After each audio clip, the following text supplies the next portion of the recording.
staff to deliver those. And I think that those were those things that you were just mentioning, you know, like any biases or anything, like that's where that comes into play, is how that's then being implemented, and then training staff how to use the information appropriately to make smart housing decisions.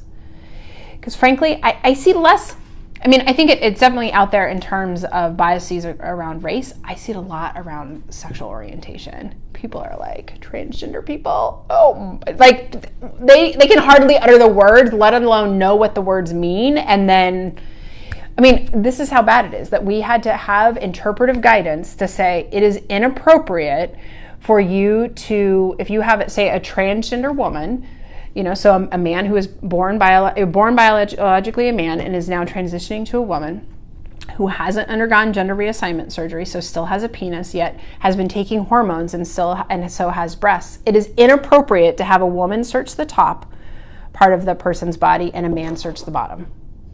I mean, we had to come out and tell people, no. And does it still happen? Yes, it still happens. So, I mean, it really is going back to like elementary levels. So I have no doubt that the things you're asking about are, you know, happen in terms of screening. Yeah. Oh no, I didn't have a question. Oh, okay, you looked like you had a question. Yeah.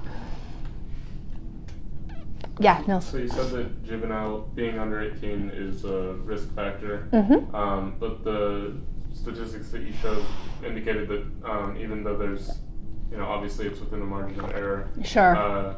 The numbers that were found were indicated that juveniles in adult jails and prisons had a lower rate of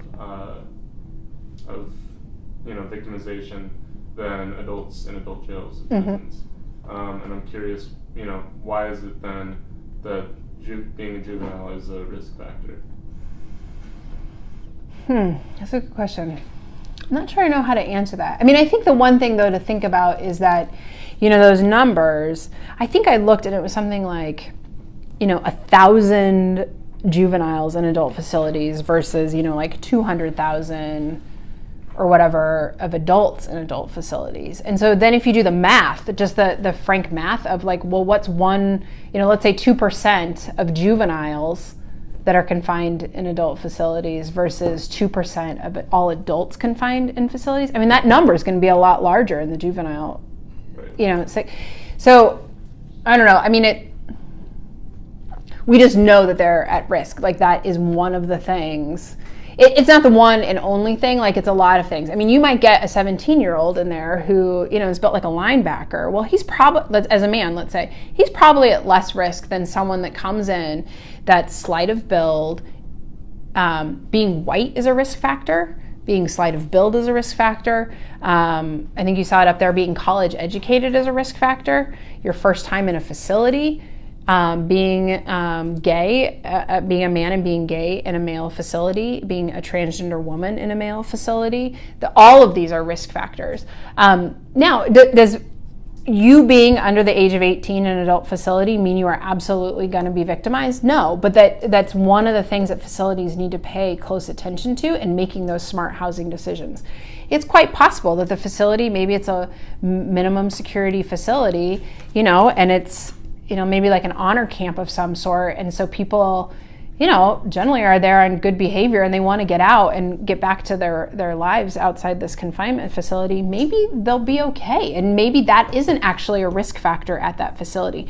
That's why it's important that these screening instruments are objective, and so that the right weights and measures, if you will, are placed on those different factors that you're collecting information on when you're making those housing decisions, that you're not overlooking something just because you're like, oh, that probably isn't a factor. I don't know. I'm not sure I totally answer your question. Yeah. Does PREA attempt to address the problem of staff sexual assault by having perhaps like screening for them to see if they would be perpetrators of violence? I mean, this. You mean staff on other inmates? Yeah, staff on inmates, because I imagine there are hiring standards and it's part of the process, so forth. But does this act like actually go further and address that and create standards for that aspect? Like who's coming into the prison, who's not the inmates? Right. So part of it is around hiring practices. You know, it's I have no doubt that there are some like. So when the standards came out, they also put out this final rule that basically said, this is what the standard is. this is what the original standard was proposed to be, this is what the standard actually is, and here's the rationale behind why. I can well imagine that there were lots of conversations around some of those things that, for labor practices, a lot of states, Department of Corrections are union shops, and so the unions are tough cookies. And so I have no doubt that there were some like labor relation issues that they had to sort of compromise on or make decisions around.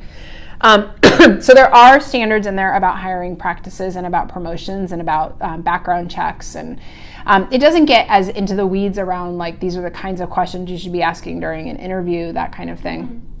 Then it does rely around the idea that the facility has a zero tolerance policy about this, and then it focuses on staff training and staff training about like how do you what are some things that you should be looking for in terms of things going on between inmates, even like staff and inmates, looking at how to not put yourself in a vulnerable situation such that you make bad choices, frankly, and thinking of, and talking about how to have appropriate relationships with inmates.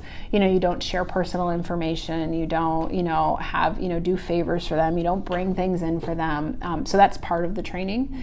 They also talk about so with contractors and volunteers, they also have to receive training, and it's supposed to be training appropriate to the level of contact they're going to have with inmates.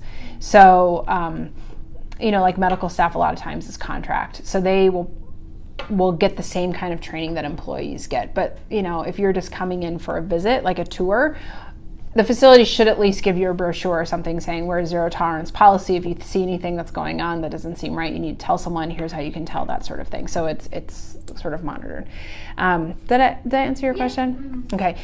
So before I take another question, let me make sure I address your question about interviewing. So you had asked about specifically around interviewing, especially individuals who have experienced sexual violence could be triggering. So in my work, when I was in grad school, this was before I worked on stuff related to PREA. I was on a HIV prevention study through the School of Nursing at UNC Chapel Hill. And so we were going in, recruiting women into the study and asking them all kinds of questions related to their abuse histories, experience with drugs and alcohol, and their sexual experiences.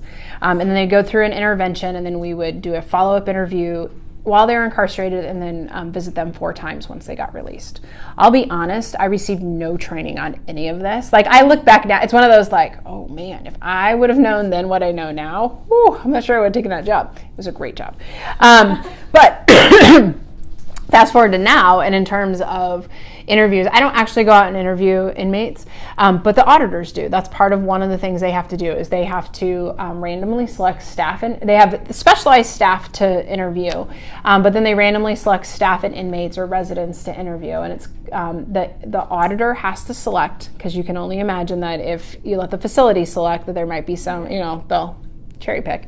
And so part of the training that we do, and I do the interview training of the auditors, is around exactly this, that one of the interviews they have to do is interview anyone who has reported sexual violence at the facility. And there is sort of like a disclaimer, that they tell this person at the very beginning, like, look, if you don't want to answer these questions, and it's not about the act itself, it's about how the facility responded, but it doesn't matter, like those could be very triggering.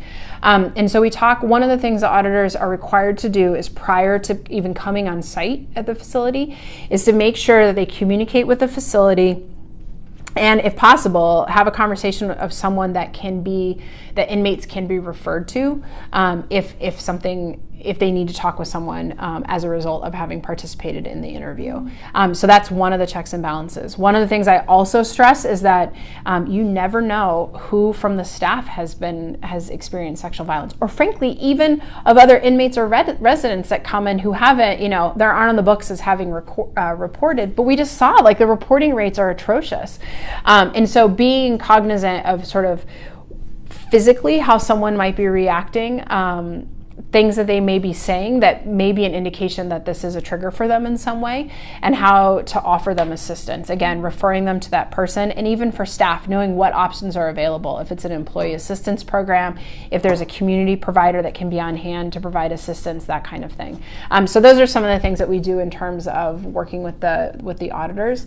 And we also, talk a lot about with the auditors about being comfortable with the language and the reason that you're there. Like if you show that confidence and, you're confident in the way that,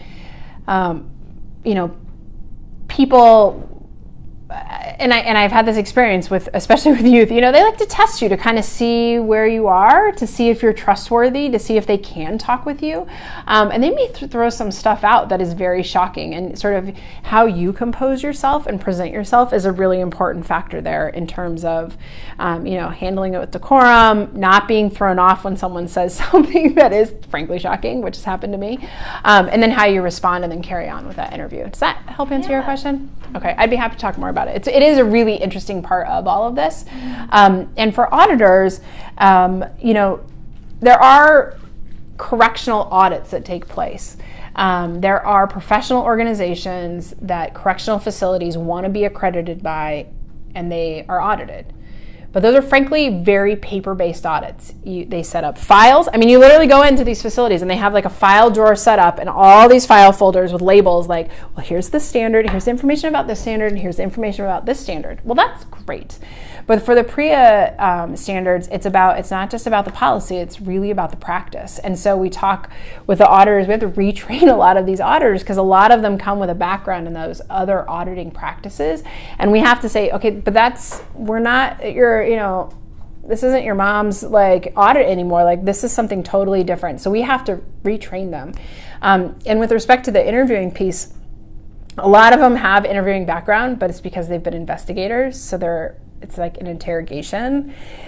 And you don't need people coming across the table at you, right? Like if you're being asked these questions. So it's about retraining them, and that's like a total work in progress. And you can only do so much when you have them in person. But we also do some other programs to continue to improve the skills of the auditors. And the interview skills is a huge, huge part of that because it is a challenge for folks. Yeah. Sorry, let me do a check of time. Oh, it's 1:00. Any other questions? Sorry. Yeah? Yeah. I have a question a little different about just how you got to do the work you were doing. Sure. So you mentioned that like you did like the Peace Corps and like Yeah. I don't know what other sectors you worked in, but how did you like manage your interest of maybe like going like working abroad for a little bit, but then running back to national issues?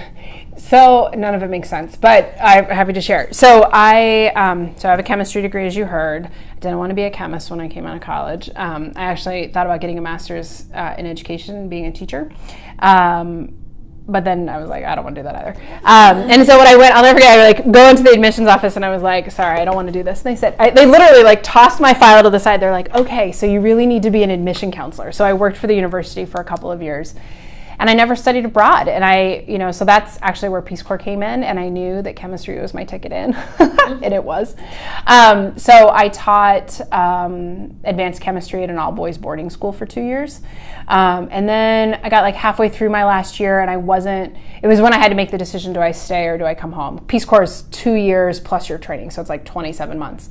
And I was like almost done. I was like June. It was about this time of year and I had to make the decision. And someone said to me, I was doing a lot of like HIV AIDS work with the boys at my school and the women in my village. And they were like, well, what about public health? And I was like, what's that? Like I had no clue at all.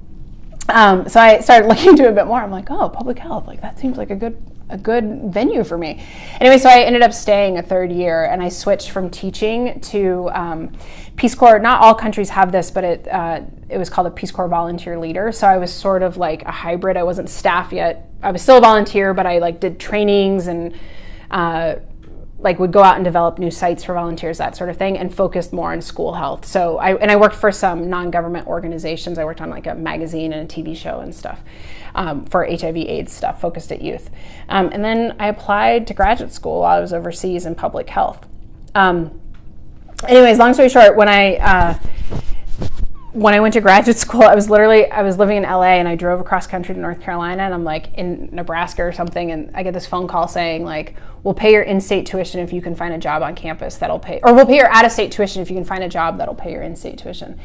And talk about like things happen for a reason. Someone I was in Peace Corps with was already in the graduate program, because I stayed longer. So she was already a year in, and she was working on this research project at North Carolina, the School of Nursing. I applied for the job, and she saw my name and she said, oh yeah, hire her, she'll be good. So I